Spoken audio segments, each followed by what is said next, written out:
Programa Câmara em Debate de volta, desta vez, claro, abrindo sempre o diálogo com a sociedade a partir do que acontece na Câmara de Vereadores. Tenho o prazer de receber ele, que tem uma experiência muito grande na atividade política e administrativa e reúne tudo isso aqui nesse seu mandato na Câmara de Vereadores. Eu estou falando de Alain Balbino, filiado ao PSD, claro, está aqui no exercício do seu mandato e sempre mantendo essa característica aí, meio de mediador também, né, vereador? Muito obrigado pela sua presença, mais uma vez aqui no Câmara em Debate, fazendo essa provocação.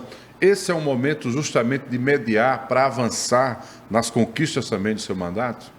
Obrigado pelas palavras, de volta ao Câmara em Debate, é um privilégio, um prazer, uma ideia que nasceu no seu coração, jornalista Marcos Rodrigues, e deu certo. Quero agradecer a oportunidade, inclusive agradecer a mesa diretora também, em nome do vereador-presidente Galba Neto e do primeiro secretário Marcelo Palmeira, que tem viabilizado esse projeto junto com os demais colegas que formam a Câmara Municipal. De fato, o momento é de conciliação, o momento é de aquietação, o momento não é de inquietação. Nós precisamos entender que política se faz exercendo comunicação, principalmente para que nós continuemos a ser o interlocutor da sociedade. Hoje a comunidade, o que ela mais quer é ter uma pessoa que o ouça, ou que a ouça. E isso eu quero fazer permanentemente. Não vejo por que agora entrarmos num debate em temas polêmicos que vão dificultar a comunicação com as respectivas instituições, sejam governamentais ou não governamentais. Ontem nos deparamos com uma coisa absurda, um tema que envolve o aumento da energia elétrica e eu queria daqui a pouco tratar isso contigo. Já faço essa provocação, porque naturalmente as pessoas entendem que a atuação do vereador tem um olhar apenas para a questão municipal, mas na prática, né, a casa é uma caixa de ressonância das dores da sociedade. E essa questão da tributação, do imposto, o custo de vida acaba também provocando, né, os vereadores de alguma forma. O senhor entrou num debate a respeito da questão do reajuste, né, que vai ter aí da conta de energia, que vai acabar consumindo, ou pelo menos pegando, né,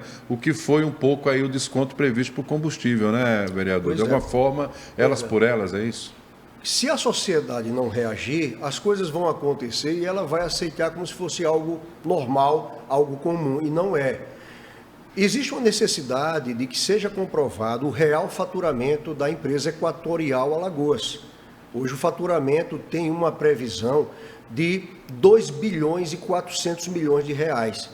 E isso atende o estado de Alagoas e, mais especificamente, 1 milhão e 330 mil pessoas consumidoras. O que tem que ser feito é lembrar que existe um quadro chamado um quadro de inadimplentes. E esse quadro é como se estivesse dentro de uma dívida ativa, fazendo uma comparação bem mais prática para as pessoas entenderem. E muitas vezes as negociações são realizadas, mas não entram nesse cálculo do faturamento previsto. Então, os 2 bilhões são muito mais que isso. É muito mais que 2 bilhões de reais o faturamento anual da Equatorial. E o que nós temos que fazer? Verificar de todas as formas, e nós estamos aqui apresentando um requerimento para que a nossa Procuradoria-Geral nos assessore e nos informe se o encaminhamento seria junto ao Ministério Público, se a Câmara Municipal, por ser o órgão legislador e fiscalizador das ações governamentais municipais dentro da nossa capital, que ela possa ser informada quais os canais que nós vamos reclamar, que nós vamos denunciar e nós vamos exigir para que seja comprovado qual a razão de 17% nas contas de energia. A Equatorial deu um maldito presente aos maceuenses e alagoanos e nós não podemos aceitar. Reflexos os mais diversos terão. Reflexos, por exemplo, dentro das atividades comerciais, empresariais, haverá um repensar dos proprietários dessa empresa em relação aos custos. Talvez empregados percam o emprego, até para poder manter a produção. O que acontece é o seguinte, quanto mais a empresa quer crescer, mais os governos ficam inventando impostos e cargas tributárias para poder fazer com que aquela empresa possa tentar superar. Não supera. É um cálculo matemático, 1 mais 1 são 2. É necessário entender que o empresário já faz a parte dele quando ele contribui com quase 38% de tudo que se arrecada. De fato, o governo federal passa a ser uma espécie de sócio dessa empresa. Mas, lembremos, foi dada uma outorga. Dentro de um processo licitatório, a Equatorial ficou com essa missão de explorar a energia dentro do estado de Alagoas. O que resta agora é nós fiscalizarmos e pedirmos à Assembleia Legislativa que também possa ser parceira nesse trabalho de verificar o que pode ser feito para nós não aceitarmos e eles não colocarem em prática os 17% que já é por esses dias.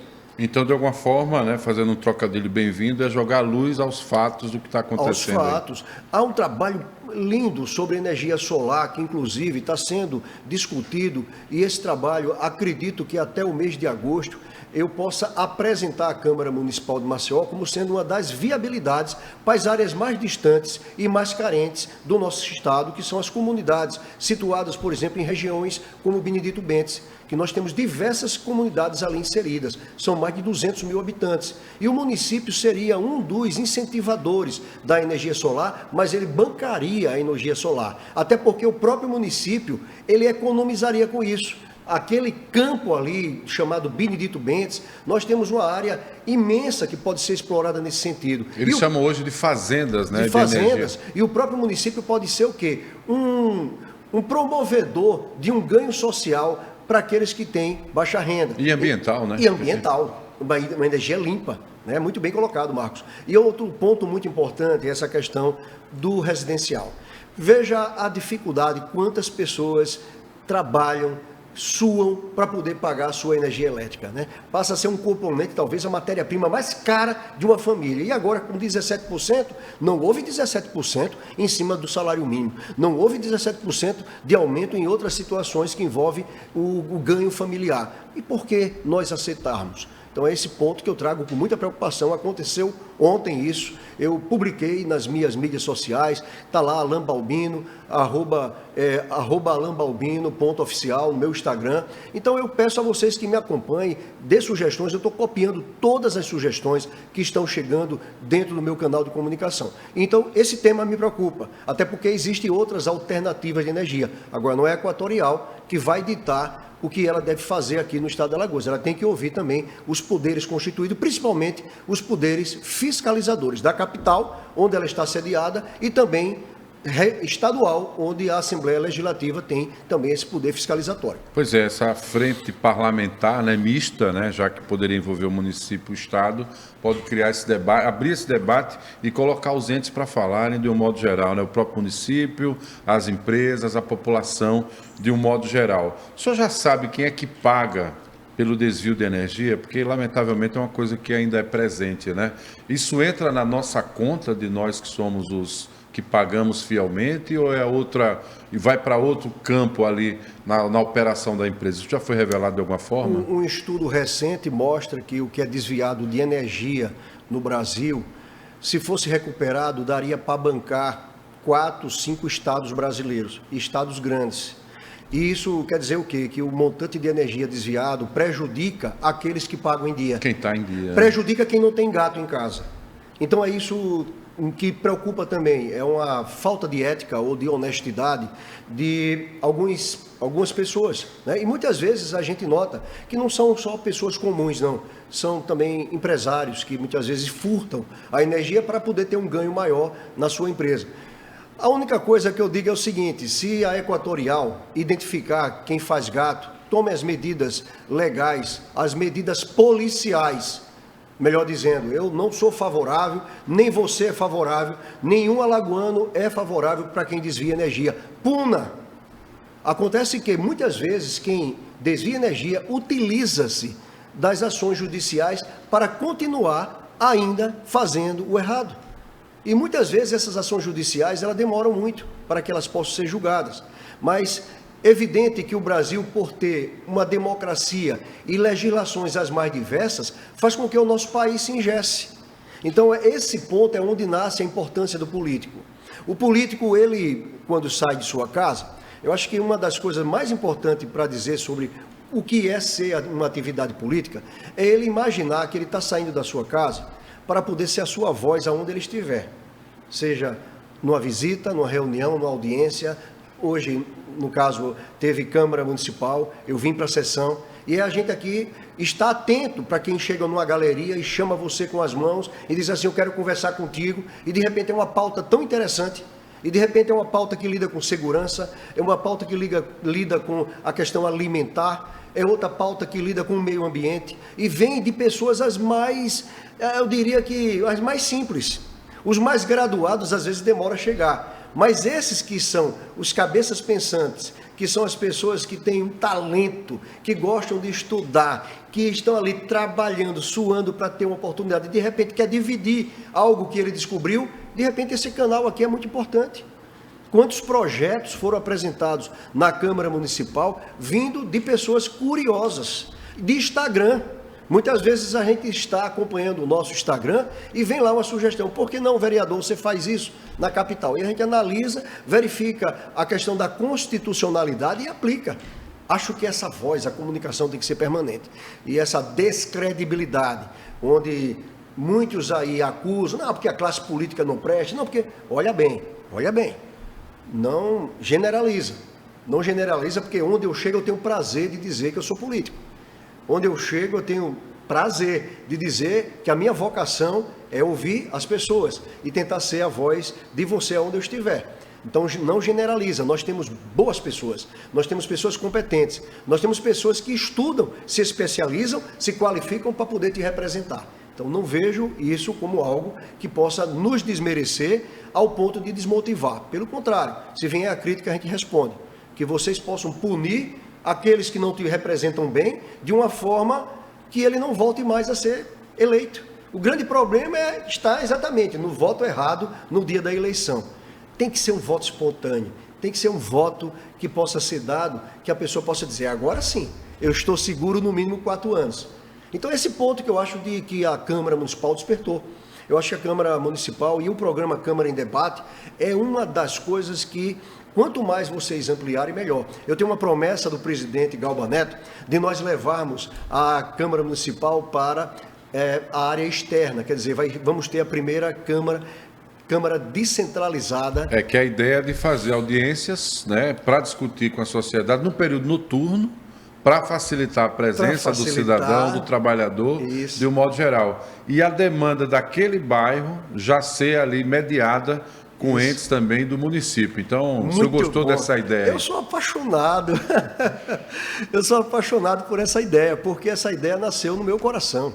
Né? Ela já tinha dentro do regimento interno, então me dediquei durante um bom tempo e nós conseguimos fazer diversas ações, indo para as universidades, indo para a Academia Lagoana de Letras, e a gente fomos para as praças públicas, fomos para os CAICs que existem lá dentro do Benedito Bentes, e agora uma das propostas que eu apresentei, já foi aprovada na Câmara, é nós irmos para a Escola de Ensino Fundamental Santo Antônio. Sabe onde fica? É a última escola de Maceió. Toda vez que eu viajo para o litoral, a referência que eu tenho da viagem é que eu estou saindo de Maceió quando eu passo por essa escola. Você que não acompanha, mas a gente divide aqui para você, o Alain Balbino apresentou uma proposta para que a primeira audiência, né, do ano de 2022, não é isso? Fosse realizada lá nesta escola. Fomos verificar as condições. Lamentavelmente, ainda não estavam aptas. Mas quem sabe agora sai do papel, né? Eu creio, o presidente me deu uma boa notícia. Vamos lembrar para o ouvinte onde é, na Pista Nova, olha, né? É ali você sai do Benedito Bentes. A Pista Nova que sai lá em São Luís de Quitunde, exatamente. Fica a 13 quilômetros após o Benedito Bentes. 13 quilômetros. Escola de Ensino Fundamental Santo Antônio. A última referência do município. Última é a escola distante, né? Bem distante daqui do centro da cidade. E eu conversei com o secretário de Educação, na época ele disse, olha, Alain, a escola já está pronta para receber você. Eu digo, olha, receber a Câmara Municipal. E nós vamos levar, assim, vamos colocar ônibus à disposição do pessoal, porque a gente quer mostrar o seguinte, aquele cidadão maceiense que está ali, a mamãe que está ali também com seu filhinho, ela precisa apresentar à Câmara aquilo que mais preocupa. Se ela quer uma escola que tenha informática, ela quer apresentar a sua sugestão. Se é uma escola que precisa ter um curso específico de confeitaria e panificação, aí você está dizendo assim, mas peraí, não está fugindo não da questão escolar, acadêmica, pedagógica? Não, porque também a escola hoje tem que pensar. A escola não tem que impor, ela tem que fazer o aluno pensar. E aí ela dá as ferramentas. E através desse pensar surge exatamente a sobrevivência. E é isso que a gente quer fazer com a Escola de Ensino Fundamental Santo Antônio. Nós queremos ir para lá, conversar, debater, ouvir. Olha que vai ser muito interessante. Vamos estar praticamente dentro de uma fazenda. Ali é tudo verde, é mato mesmo. E a escola está lá. É uma das coisas mais bonitas que você pode presenciar. Você que já passou por ali, Marcos, quando você viaja ali para a região norte, e é uma via que é muito prática, você percorre praticamente 40 quilômetros para chegar a São Luís de Quitunde, que é um próximo município. E você vai ver que somente tem aquela escola. É a única. É a única. E ela pertencia àquela estrutura, né, em algum momento, à própria usina, e depois foi repassada ao município. A usina Caetés fica bem pertinho. Teve um detalhe, né, anos passados, aquela escola foi assaltada. Levaram os computadores, levaram algumas cadeiras, né, então birôs. Então, aquela escola foi assaltada, mas praticamente agora todo o telhado que estava também danificado foi recuperado, os computadores foram comprados e aquela escola está bem melhor e está apta, não só voltou a funcionar, como também irá receber em breve, segundo o nosso presidente, em breve ela receberá a Câmara e o Câmara em Debate vai estar lá. E eu vou agora comemorar com você. Divulgando aí também. Vereador, a oportunidade da gente também falar sobre a sua militância ligada à questão dessa mediação, no que diz respeito à mediação com as igrejas. Né? O senhor, que tem uma formação religiosa consolidada há muitos anos, me lembro que foi uma das bandeiras que o senhor apresentou também aqui, numa das conversas que tivemos no Câmara em Debate, de tentar trazer também o universo social das igrejas para o debate parlamentar. Como é que o senhor vê que é possível fazer essa aproximação? Qual a experiência que essas igrejas têm com as suas comunidades que podem interagir com o parlamento? Os maiores cases de sucesso, tanto no campo social como no campo de empreendedorismo, estão dentro das comunidades eclesiásticas, dentro das igrejas católicas, evangélicas e as mais diversas. As igrejas, para você ter uma ideia, nós sempre acompanhamos esses eventos ligados a músicas no Brasil, né? Nós temos aí diversas televisões que exploram essa competição de músicos nacionais e você se depara sempre com alguns testemunhos, né? Como é que você aprendeu a cantar? Como é que você melhorou a sua voz? E ela diz o quê? Eu nasci dentro de uma igreja, eu cantava no coral. Então, isso aí é um ponto muito forte da pedagogia musical, que muitos dos nossos músicos nacionais de sucesso nasceram lá, dentro dos corais. A sua voz foi trabalhada ali. No campo social, nós temos diversos projetos que envolvem recuperação de dependentes químicos, que envolve pessoas que lidam com as mais diversas atividades, especialidades médicas e se propõem a ser um espontâneo colaborador daquela entidade, atendendo bairros, comunidades, isso tudo gratuitamente. E eu digo isso porque eu faço parte disso, eu vivo isso. Eu fui preparado e treinado para ouvir testemunho de pessoas do que é ser amor, do que é ser aquela pessoa que diz assim, eu preciso abençoar vidas. Eu vivi isso e vivo isso. As comunidades podem ter suas falhas, né? Muitas críticas ultimamente têm surgido. Eu não atento para as críticas. O que eu atento são para os resultados. Nós temos case de sucesso. E nesse campo social e de assistência médica, não tenha nem dúvida, as igrejas saem na frente. Nós temos, inclusive, institutos sediados que atendem diversas pessoas ali para poder diminuir uma situação que hoje o Estado e o município muitas vezes não dão conta, que é o atendimento médico, odontológico, psicológico e até jurídico para essas pessoas. E outro ponto muito importante é a questão pedagógica educacional. Nós temos já comunidades eclesiásticas com escolas dentro da própria comunidade. Foi aí que nasceu um debate muito interessante, quando surgiu líderes dizendo o seguinte, olha, as comunidades, muitas abrem somente na quarta-feira e no domingo, pela manhã e à noite. E por que não esse templo ser ocupado em determinados momentos com um convênio com a Prefeitura ou com o Estado de Alagoas para que esses espaços físicos sejam ocupados e as salas de aula possam atender determinados bairros. Então, a comunidade... Seria nos finais de semana, Seria vereador? nos finais de semana. Eu falo isso porque eu me lembro que eu já vi projetos parecidos, né? Durante a semana Principalmente também. durante a semana, né? E no final, inclusive com formação profissional. Mas que nos finais de semana a escola vira uma referência Sim. de um espaço ali de convívio, convívio. né? Da família, das pessoas do bairro, o que evita a depredação. Evita a depredação. As invasões, né, essas que o senhor acabou de citar aí um exemplo, porque a comunidade adota a própria escola como sua, entende que aquele espaço é seu. É verdade, e ali isso. acontecem shows culturais, prática esportiva, o garoto joga com o pai de um amigo, joga com o próprio pai, né, que muitas vezes é tão ausente da escola de um modo geral. Então seria essa a ideia. Seria essa, inclusive, a gente também, eu não poderia esquecer aqui da parte de eventos, né? A parte cultural. Nós temos não só na questão musical, nós temos também os eventos na área esportiva. Então, o esporte envolve a comunidade. O esporte faz com que também aquelas pessoas se ocupem de alguma forma e entenda que deve zelar pelo próprio corpo. Hoje, essa questão da influência, né, principalmente da mídia social, que influencia jovens a mudar a maneira até de falar, de pensar, de agir. Então, os hábitos, muitas vezes os hábitos eles são modificados ou contaminados pelo externo, pela parte fora da sua família. E aí é que entra toda uma fiscalização de pai, mãe, avô, avó, amigos, amigas, e também de líderes que são escolhidos ou vocacionados para poder orientar.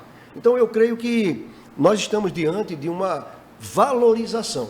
Se nós soubermos caminhar com essas entidades, que são entidades filantrópicas, não visam lucros, eu acho que o município ganha, o município de Maceió ganha o estado de Alagoas. E digo isso que a gente tem que saber conduzir de uma forma que possa ser benéfico, mas ao mesmo tempo que os benefícios causados possam trazer esse ganho social, buscando esse equilíbrio. Hoje a sociedade precisa disso. Eu estou, de fato, assustado com os últimos acontecimentos, né? Você se depara muitas vezes liga a televisão e se depara com um aluno que levou uma faca dentro da sua bolsa e esfaqueou a professora. Você se depara, em outros casos aí, foi nos Estados Unidos, uma pessoa que levou uma arma dentro da bolsa e chegou lá e atirou nos colegas.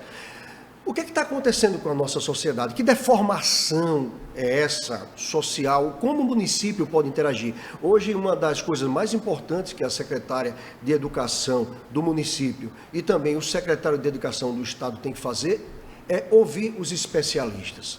Nós temos maneiras de lidar com isso. Os especialistas precisam ser ouvidos para que a gente possa adotar práticas que sejam práticas exitosas. Nós não podemos só olhar a questão da bandeira política ou da ideologia. Muitas vezes tem até coisa boa, mas na maioria das vezes visa apenas dificultar o momento que se está passando para poder beneficiar tal bandeira política de A ou de B. É necessário hoje colocar os dois pés e pensar o seguinte: o que fazer para a minha comunidade enquanto eu estiver como gestor ou gestora de uma entidade que lida com o pedagógico educacional. Eu vou influenciar vidas, e vidas que podem ter um comportamento diferente. E a gente não vê mais esses fatos serem tão propagados de forma equivocada, de forma errada pelas mídias. Eu não concordo que hoje você ligue uma televisão pela manhã e o primeiro jornal seja assassinatos. Eu não concordo que você ligue ao 12:30 e também a televisão fale só sobre morte. E quando você chega em casa que pensa que a coisa vai ficar mais calma, ao invés de ver alguma coisa sobre economia, sobre social, sobre empreendedorismo, você vai se deparar com mais assassinatos, mais sangue e mais morte. Então tem que ter um freio. Pois é, a gente... Se vende muito sangue e ao mesmo tempo não se propaga amor. Adoece, né? As pessoas adoecem, né? Se você não vê o bom exemplo, né? O sucesso, né? O êxito, o fracasso acaba, né? E eu tenho um lema comigo, é não dar audiência ao fracasso, né? É verdade. Vereador, diante do que o senhor fala, o senhor tocou indiretamente, mas eu vou provocá-lo para fazer uma reflexão mais pontual.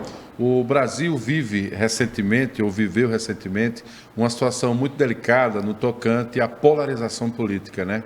Sim. Até que ponto isso nos prejudicou, ou tem nos prejudicado, ou melhor, Como é que podemos acabar com isso? Muito, a polarização atrasa.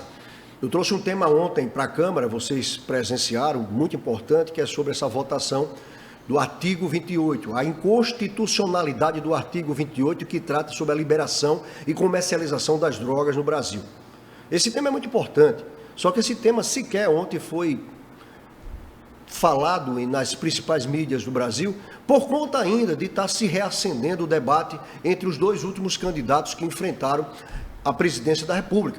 Isso tem atrasado o país. É necessário nós crescermos. Nós temos que adotar e temos que utilizar os mecanismos fiscalizadores em cima dos nossos presidentes. Nós temos que cobrar ações, fiscalizar as ações e também as propostas que foram colocadas como plano de governo.